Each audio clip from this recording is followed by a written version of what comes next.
faut pas du tout les négliger et attaquer le match comme une équipe de Ligue 2 contre une équipe de R3, donc en faisant prévaloir notre supériorité qui est flagrante avant le match et qu'on doit aussi retrouver sur le terrain. Alors, justement, sur la gestion de groupe, jouer un match de Coupe de France contre une R3, quand on a des blessés, des suspendus, comment on gère le groupe? Est-ce qu'il va y avoir un peu plus de joueurs de N3 qui en auraient d'habitude, par exemple? Ouais, on est un peu moins dans le groupe parce qu'il y a aussi les internationaux à prendre en compte. Donc on a 19 joueurs disponibles et on va mettre les meilleurs 18 sur la feuille de match pour remporter ce tour-là. C'est l'occasion pour certains joueurs de prendre de la confiance, de retrouver le chemin des filets, notamment pour certains, ou de le toucher pour la première fois. Ouais, tout à fait. Après, on est là pour gagner le match. Moi, si on marque 2, 3 buts et que c'est des défenseurs, je signe aussi. Et c'est sûr que ça sera l'occasion de se mettre en valeur pour notre secteur offensif. On attend beaucoup d'eux et qu'ils enclenchent une marche en avant et qu'ils réenclenchent une dynamique après le match de Reims sur le match de coupe. Coach, évidemment, c'est important la Coupe de France. Mais vous le savez, et aussi beaucoup de gens se projettent déjà sur le prochain match de championnat, malheureusement, j'ai envie de dire. Est-ce que vous y pensez aussi? J'y pense, mais si on passe ce tour tranquillement, sans embûche, ça sera une bonne façon de préparer Annecy. À l'inverse, on peut se mettre de travers si on fait n'importe quoi. Donc il faut d'abord penser à ce match. Et après, on se projettera sur le match d'Annecy, même si on connaît Annecy, on sait déjà comment ils jouent et on a déjà commencé à les étudier, et c'est certain. Ça veut dire aussi que vous allez peut-être laisser quelques joueurs se rafraîchir, comme vous venez de dire.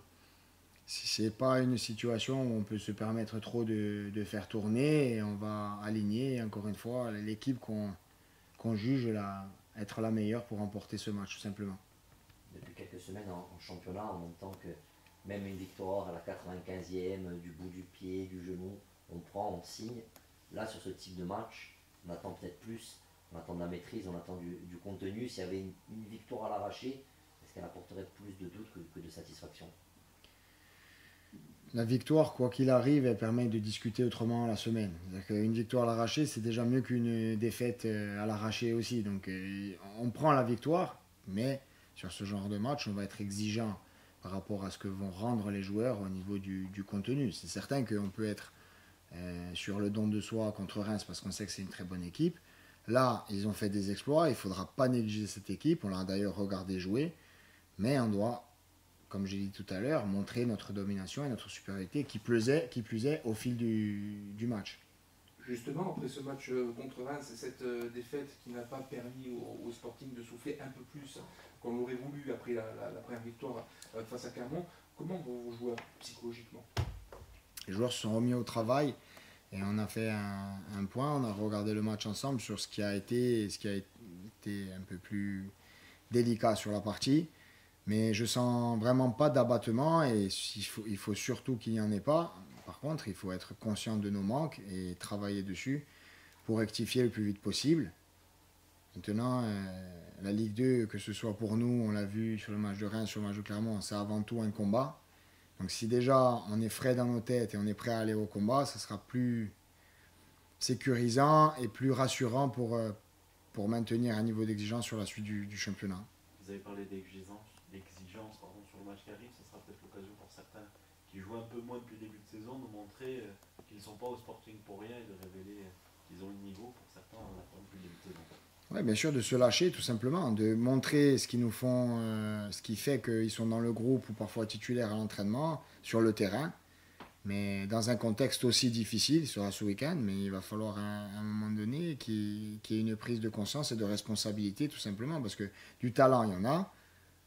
On l'a déjà dit, on en a parlé hier avec Jean-Phi, il faudra sûrement réajuster sur certains postes.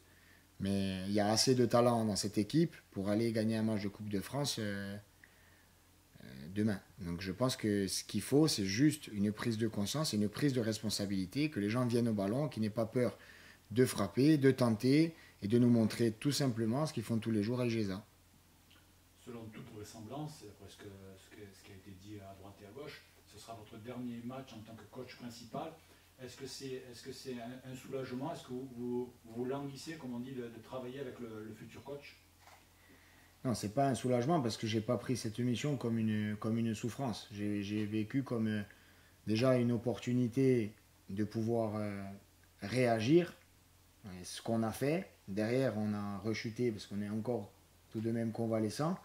Et l'idée, comme on l'a fait, comme je l'ai fait, et je parle du staff à l'arrivée de Benoît, c'est d'accompagner au mieux l'entraîneur qui va arriver pour qu'il ait les idées claires pour faire ses choix le week-end. Mais nous, on est là avant tout pour sauver le club et peu importe qui viendra, on travaillera de la même façon avec lui. On lui donnera tout ce qu'on a, comme on a donné à l'ancien entraîneur, donc Benoît en l'occurrence. Et comme la même relation, par exemple, que j'avais aussi avec Régis, alors que j'étais coach N3, mais s'il avait besoin, il savait qu'il pouvait compter sur Lilian, sur moi, sur Doumet et sur tout le staff. Donc ça, c'est très important qu'il sache que n'importe qui peu importe qui ça va être, ça sera forcément quelqu'un qui sera accompagné et quelqu'un qui sera aidé au quotidien de la meilleure des manières. Alors, vous avez parlé de convalescence, ça tombe bien parce qu'on a l'impression que vous êtes dans le rôle d'un docteur qui va donner le relais à un autre docteur sur le cas Sporting. Est-ce que vous avez déjà un peu écrit, pas une feuille de route, mais en tout cas vos impressions sur l'effectif, vos impressions sur ce qu'il faudrait faire, renforcer peut-être pour croiser avec les impressions du nouvel entraîneur? C'est certain que on a eu des discussions, on en aura encore, que ce soit avec le futur coach ou avec la direction. Nous, staff, moi, que ce soit ceux qui aident aussi dans l'ombre, Gilles, Pierre-Paul, des gens qui avons une vision qui est commune, qui est convergente, et on n'en fait pas. Après, évidemment, ça sera soumis à la validation du futur entraîneur, parce que c'est lui qui aura les cartes en main à ce moment-là. Quand on regarde un petit peu cette Coupe de France avec la situation du Sporting, la Coupe de France, ça peut être une occasion de reprendre confiance, mais ça peut être aussi un enchaînement de matchs, de l'énergie encore avec des longs déplacements. Dans notre situation, on ne peut pas faire la fine bouche et se dire qu'on va faire l'impasse sur une compétition. Ce qu'il faut, c'est gagner ce match, gagner un premier match. Aller à Annecy, derrière, on aura encore un tour de Coupe de France. Et moi, l'histoire de on fait souffler la Coupe de France, moi, j'y crois pas. La dynamique de victoire, ça s'entretient. Voilà. On a été dans une dynamique de défaite. On sait comme c'est dur d'en sortir. La dynamique de victoire, à l'inverse, ça s'entretient. Il faut la soigner. Et on va tout faire pour recommencer un cycle vertueux à partir de samedi 16h.